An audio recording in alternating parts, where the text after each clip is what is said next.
all the groups in society, it is children who are the most vulnerable to disease. Globally, 10.8 million will die this year of preventable or treatable childhood illness. As soon as they take their first breath, they're under assault.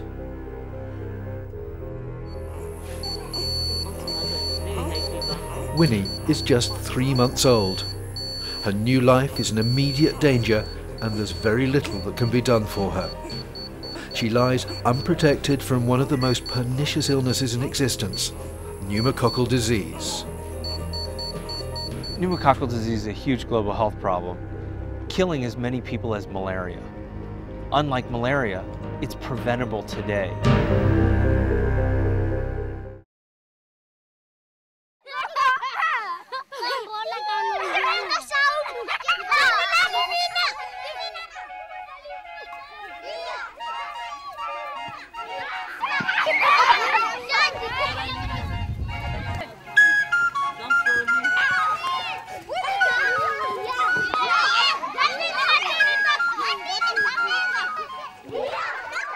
Lucy Mobutu has been working as a community nurse for many years. She has dedicated her life to improving the health of the children in the Kilifi district of rural Kenya. I am a nurse because I feel it's my calling. When I started doing it and seeing the children get well, then it makes me happy, and therefore I like working with the children. The Kenyan Health Service, like many in the developing world, has made great progress in supplying medicines and vaccines to try and prevent the worst of the many diseases that confront their young citizens. Children can now be vaccinated against tetanus, hepatitis, polio and many other diseases. Okay, my next child is having polio vaccine. So mami, mshike mtoto mdomo.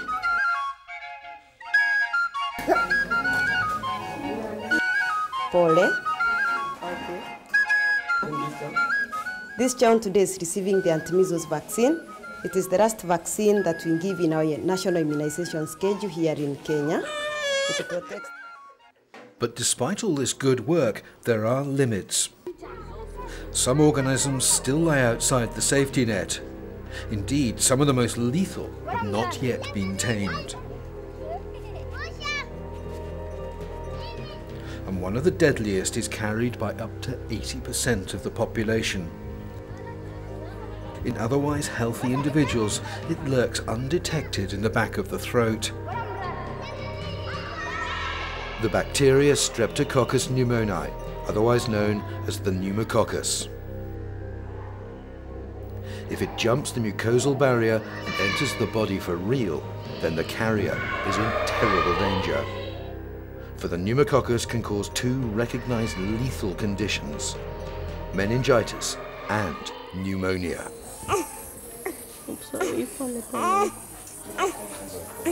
3-month-old Winnie is suffering from pneumonia. She has been at the Kilifi District Hospital now for 2 days, under the watchful eye of Dr. Anne Wariri. After malaria, pneumonia is the second most common diagnosis made in children aged less than 2 years here at Kilifi District Hospital. Dr. Anne and the other staff on the paediatric ward must deal with the consequences of pneumococcus infections every day of the year. Okay, so there's all this here especially. There is definitely something going on. This child has severe pneumonia. It is very likely that the pneumonia this child has been caused by the pneumococcus. This child is receiving intravenous antibiotics and also requires some oxygen. Antibiotics are the standard and only available treatment for pneumococcal infections. But usually, by the time the antibiotics are given, the infection is well entrenched. The doctors are always trying to catch up. Some of the children are brought to hospital early in the disease before it becomes severe, but unfortunately there are some who are still brought when the disease has progressed and it becomes quite difficult to treat them, even though they get the adequate antibiotics. There are no preventive measures that are being carried out against the pneumococcus in our setting.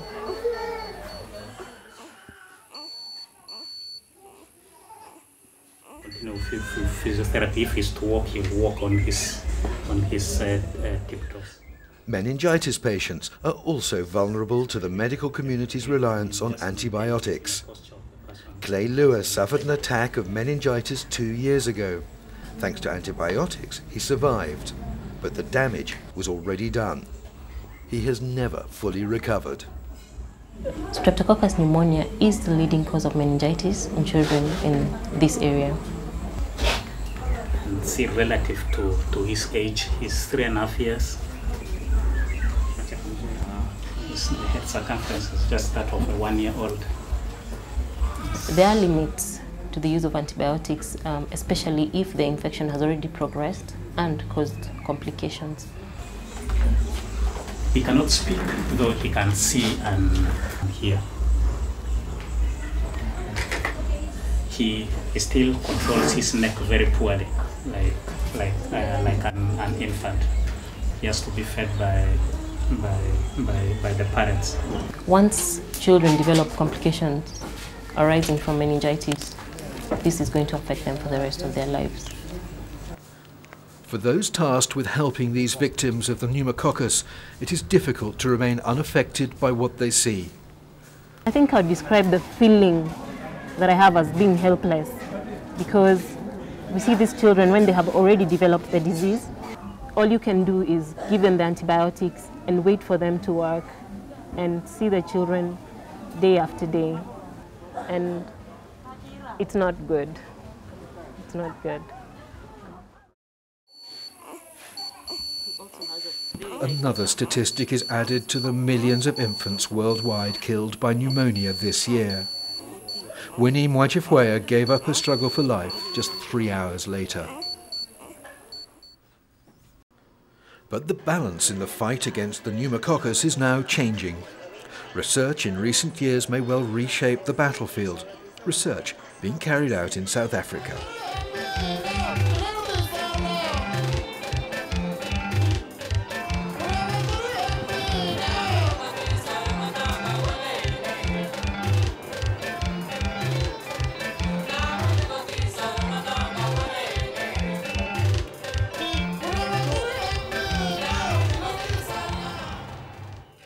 Professor Keith Klugman works at South Africa's National Health Laboratory Service.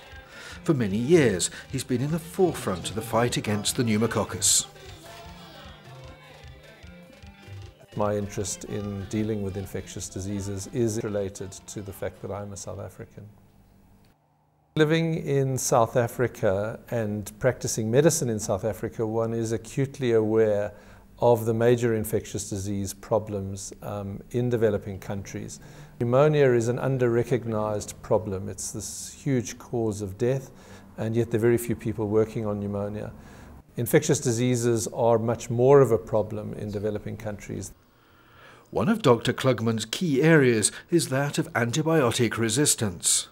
The National Health Laboratory Service in South Africa conducts surveillance of antibiotic resistance in a number of organisms, and one of them is the pneumococcus. So we are interested in the distribution of disease around the country and also the extent to which the pneumococcus has become resistant to antibiotics. What Dr. Klugman and his team have discovered is highly disconcerting. Soon, even antibiotics may prove useless in the fight. Our surveillance program in South Africa tells us that there is a lot of antibiotic resistance in South Africa and that it is in fact increasing. It increases by a few percentage points every year and has done over the last few years to 2004. This graph shows antibiotic resistance increasing to a number of different antibiotics, and in particular this antibiotic has the highest rates of resistance and is increasing the most. And that is of particular worry because that is the antibiotic which the World Health Organization recommends for the treatment of pneumonia in children in Africa. The Kenyan medics are also aware of this devastating reality. Currently, what we have been experiencing is that some children have strains that are already resistant to the antibiotics, and the situation gets complicated every day. We have a very limited range of antibiotics that we can use in most of the district hospitals in Kenya. So if the resistance increases, we will not be able to treat some of the children who actually have pneumococcal disease. Ahead of us, we may be having a situation which we cannot handle because the antibiotics with us cannot cure the diseases. Clearly, antibiotics can never be the sole treatment. The only long-term solution in the fight against infant pneumococcal disease is a vaccine. Dr. Oren Levine is one who believes that vaccines are the key to controlling the pneumococcal menace. With backing from the Global Alliance for Vaccines and Immunization, his outfit, PneumoADIP, is searching for a new way forward. I'm the Executive Director of the Pneumococcal Vaccines Accelerated Development and Introduction Program. Our mission is to improve child health and survival by accelerating the evaluation of and access to new life-saving pneumococcal vaccines for the world's children. Every minute, somewhere in the world, a child dies of pneumococcal disease. Effective vaccinations are essential. The old adage that an ounce of prevention is worth a pound of cure is particularly true with pneumococcal disease. Antibiotics are important, but they're not going to take care of the pneumococcal disease problem. The search for an effective infant pneumococcal vaccine has not been easy. Some vaccines for use against the pneumococcus have been available for years, but they have had one major flaw. The first generation of pneumococcal vaccines were inadequate for our purposes because they weren't effective in the youngest age group, the group that has the highest risk of pneumococcal disease, the highest risk of pneumococcal death. And there was a second problem with developing a vaccine against the pneumococcus: the multiple strains or serotypes of the bacteria. One of the issues with pneumococcus is that there are 90 different strains of the bacteria. Each strain is characterized by a different sugar capsule. That's the bad news. The good news is that all 90 aren't equally capable of causing disease. And so we know that vaccines that are made of somewhere between 7 and 11 serotypes can provide protection against 70 to 80% of all the serious infections in children worldwide. For years, these complications were enough to stop vaccine development in its tracks. But then, things changed. In the year 2000, there was a breakthrough: the Prevnar vaccine. Developed for the US market, scientists used complex biotechnological techniques to stick together 7 of the most infective strains of the pneumococcal bacteria in one vaccine. The pneumococcal bacteria was no longer protected by its variety. Finally, science had cracked it. When Prevnar, the first 7-valent pneumococcal conjugate vaccine, was tested and the results presented, the community was ecstatic. Is clindamycin. Pneumococcal fighters finally had an alternative treatment to antibiotics. But researchers like Dr. Klugman knew there was still room for improvement. The data from South Africa show that the serotypes included in the 7-valent vaccine are in fact important. But in addition, here is serotype 1, which is not included in the 7-valent vaccine, and it is in fact the most important serotype in South Africa. The new goal was to go one step further and add even more serotypes to the vaccine. What we need for developing countries is a vaccine that also includes some of the important strains that are not found in the developed world. Dr. Klugman was now on a new mission: to develop and test a vaccine that would save even more lives. A pneumococcal vaccine specifically designed for the developing world.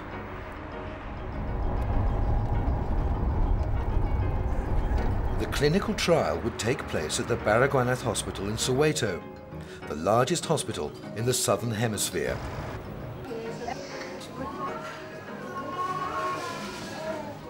The trial was not short of volunteers. Nemoza Kamoko and her son live in Soweto. She was only too aware that the unhealthy living conditions in her city were a breeding ground for dangerous diseases. She was very keen to help. our community is not right. The water that we are using, and you know what, we are staying close to one another, you know. Yeah, we are staying close to one another. If someone suffers on TB, you quickly get it. So it would be much to your baby, you know. So I can show that this injection is very, very helpful. The trial began in the year 2000. Drug manufacturers provided the team with a 9 serotype vaccine, 2 more than the standard 7. So this is the vaccine with the extra 2 types in it, which hopefully makes it better for children in the developing world. If this vaccine works, we'll have for the first time a vaccine tailored for developing countries, which could prevent pneumonia in millions of children. For over 4 years, Professor Klugman and the team carried out their trial with the help of over 40,000 infants. But even more was at stake. On the success or failure of this vaccine hung the future fate of millions. And just recently, the results have been disclosed. They're very good news.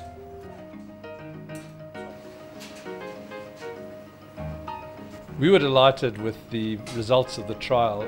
The vaccine reduced invasive pneumococcal disease by 65% in HIV-infected children and by 83% in uninfected children.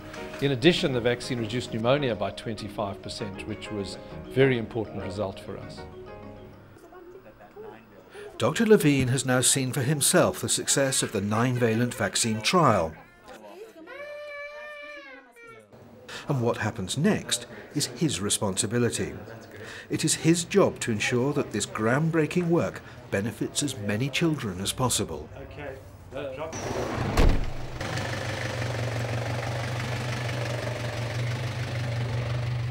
The results of the clinical trial are incredibly encouraging, but for us the work has only just begun.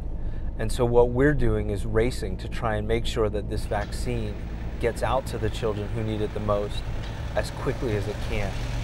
We hope that by 2015 as many as 50 million kids could be immunized with this vaccine.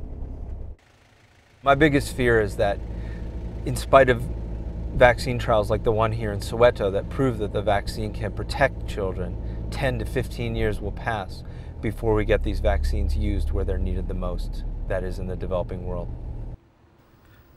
And this is the problem.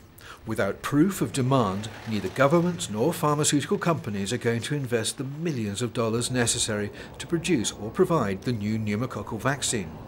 What Pneuma-ADIP and the rest of the pneumococcal community desperately need is the detailed data on the prevalence of the pneumococcus. Only then will they be listened to.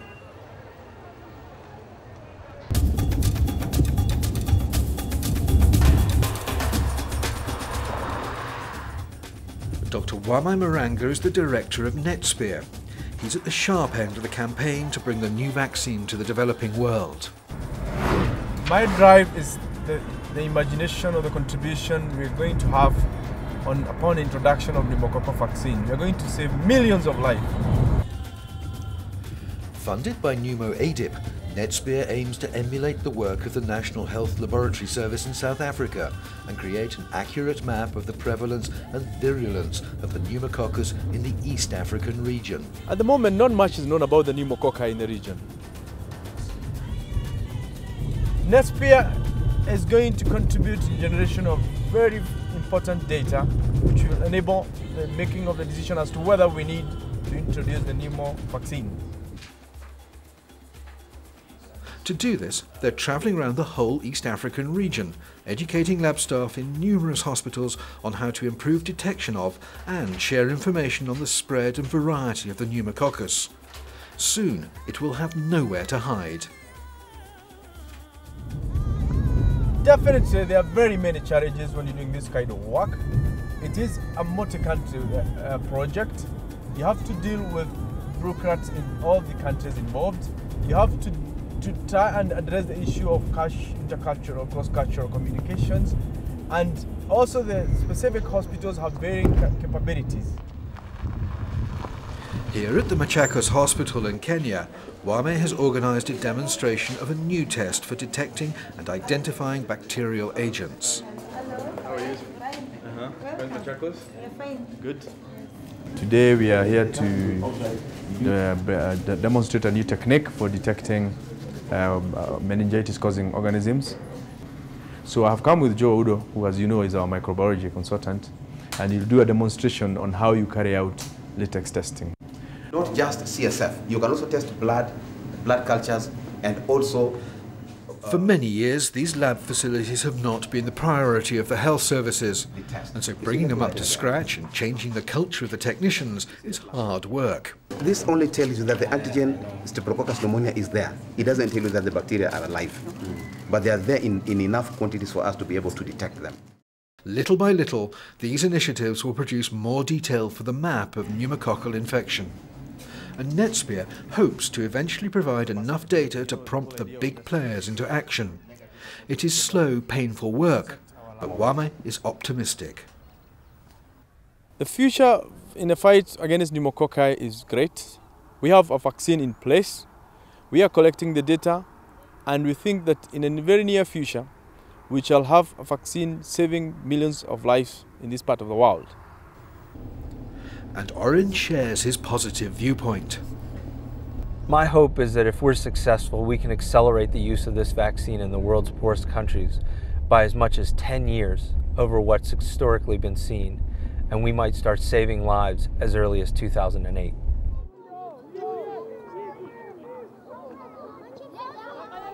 The fight to make the new pneumococcal vaccine available to the children who need it most is not yet over.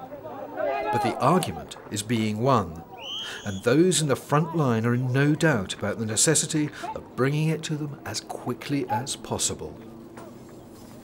I'd be very glad if we did have a vaccine against pneumococcal disease, because we'd be able to reduce the incidence of this common disease. Less children would suffer. In my opinion, I can advise that not here only in South Africa, all over the world, this injection must be used, in my opinion. Yes, because it's so helpful. I can see on my baby. You can see this one, it's a strong man. Yes, it's a strong man. No complaints about it.